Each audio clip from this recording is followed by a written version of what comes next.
के बजट सत्र में अंतिम सप्ताह की कार्यवाही होगी शुरू। 4 अप्रैल तक चलना है बजट सत्र। सरकार कई महत्वपूर्ण विधेयकों को कर सकती है पेश। जेपी नड्डा ने बीजेपी सांसदों से बैठक कर सत्र के बचे दिनों में संसद में उपस्थित रहने के लिए दिए निर्देश। विपक्षी दलों ने भी सरकार को घेरने की तैयारी की। भाषा विवाद, सीमांकन और वक्फ बिल को लेकर सरकार की घेराबंदी करेगा विपक्ष। प्लेसेस ऑफ वर्शिप एक्ट मामले पर सुनवाई आज। एक्ट के प्रावधान लागू करने की याचिका पर सुप्रीम कोर्ट में होगी सुनवाई। प्रधान न्यायाधीश संजीव खन्ना और न्यायमूर्ति संजय कुमार की पीठ इस याचिका पर करेगी सुनवाई। कोर्ट ने असदुद्दीन ओवैसी की याचिका पर सुनवाई को दी मंजूरी। ओवैसी ने केंद्र सरकार से कानून के प्रभावी कार्यान्वयन की मांग की। अधिनियम की धारा 4(2) को दी गई है चुनौती।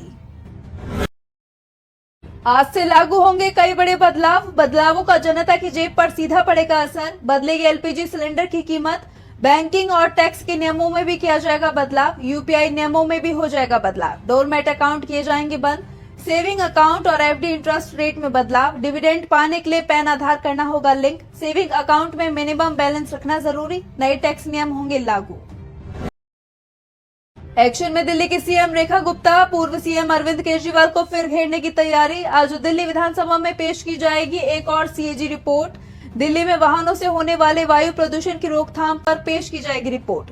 मुख्यमंत्री रेखा गुप्ता सदन पटल पर रखेंगी रिपोर्ट। इससे पहले शराब नीति, स्वास्थ्य और डीटीसी को लेकर सदन में पेश की जा चुकी है सीएजी रिपोर्ट। यूसीसी पर उत्तराखंड हाईकोर्ट में अगली सुनवाई आज। प्रदेश में लागू यूसीसी के खिलाफ जमीयत उलमाए हिंद ने दाखिल की है याचिका। मामले में चीफ जस्टिस जी नरेंद्र और न्यायमूर्ति आलोक मेहरा की विशेष पीठ कर रही है सुनवाई। पिछली सुनवाई के दौरान वरिष्ठ अधिवक्ता कपिल सिब्बल ने कहा, सूची 3री प्रविष्टि 5 के तहत किसी भी राज्य सरकार को समान नागरिक संहिता बनाने का अधिकार नहीं। झारखंड की राजधानी रांची में आज धूमधाम से मनाया जाएगा सरहुल पर्व। ये पर्व झारखंड राज्य में मनाया जाने वाला सबसे ऐतिहासिक पर्व है। इस दिन की जाती है प्रकृति की आराधना और पूजा। इसी दिन से आदिवासी समुदाय के नए साल की होती है शुरुआत। सरहुल की शोभा यात्रा के मद्देनजर ट्रैफिक व्यवस्था में किया गया परिवर्तन।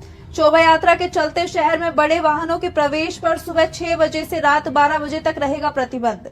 इस दौरान सभी बड़े वाहन राजधानी के बाहर रिंग रोड के माध्यम से अपने गंतव्य तक पहुंचेंगे। आज वित्त मंत्री निर्मला सीतारमण नीति NCAER राज्य आर्थिक मंचन पोर्टल करेंगी लॉन्च। आधिकारिक बयान जारी कर दी गई जानकारी। सामाजिक, आर्थिक और राजकोषीय मापदंडों, शोध रिपोर्टों, पत्रों और राज्य वित्त पर विशेषज्ञ टिप्पणियों से जुड़े डेटा का एक भंडारण है ये पोर्टल। 1990-91 से 2022-23 तक की लगभग 30 सालों की अवधि का डेटा रहेगा मौजूद। एक बड़े शोध केंद्र के रूप में भी काम करेगा पोर्टल। आज यूपी के बरेली दौरे पर रहेंगे सीएम योगी आदित्यनाथ। इस दौरान सीएम योगी बरेली कॉलेज में एक जनसभा को भी करेंगे संबोधित। सीएम विभिन्न विकास परियोजनाओं का शिलान्यास और लोकार्पण भी करेंगे। इसी मंच से मुख्यमंत्री स्कूल चलो अभियान और संचारी रोग जागरूकता अभियान की रैली को भी दिखाएंगे हरी झंडी। साथ ही सीएम करीब 932 करोड़ रुपए की लागत से बनी 132 परियोजनाओं का करेंगे उद्घाटन। मुख्यमंत्री के आगमन को लेकर जिला प्रशासन पूरी तरह से तैयारियों में जुट गया। राजधानी दिल्ली में आज भी रहेगा मौसम साफ। दिन में निकलेगी तेज धूप। तापमान भी पहुंच सकता है 34 से 36 डिग्री सेल्सियस तक। दिन में चलेंगी तेज हवाएं। उत्तर प्रदेश वासियों को अभी गर्मी से नहीं मिलेगी राहत। दिन में खिली रहेगी तेज धूप। मौसम विभाग का दावा 5 अप्रैल तक यूपी में साफ रह सकता है मौसम। मध्य प्रदेश में भी फिलहाल लोगों को गर्मी से नहीं मिलेगी राहत, जबकि राजस्थान के अनेक हिस्सों में अगले कुछ दिनों तक छाए रहेंगे बादल। हल्की बारिश का अनुमान।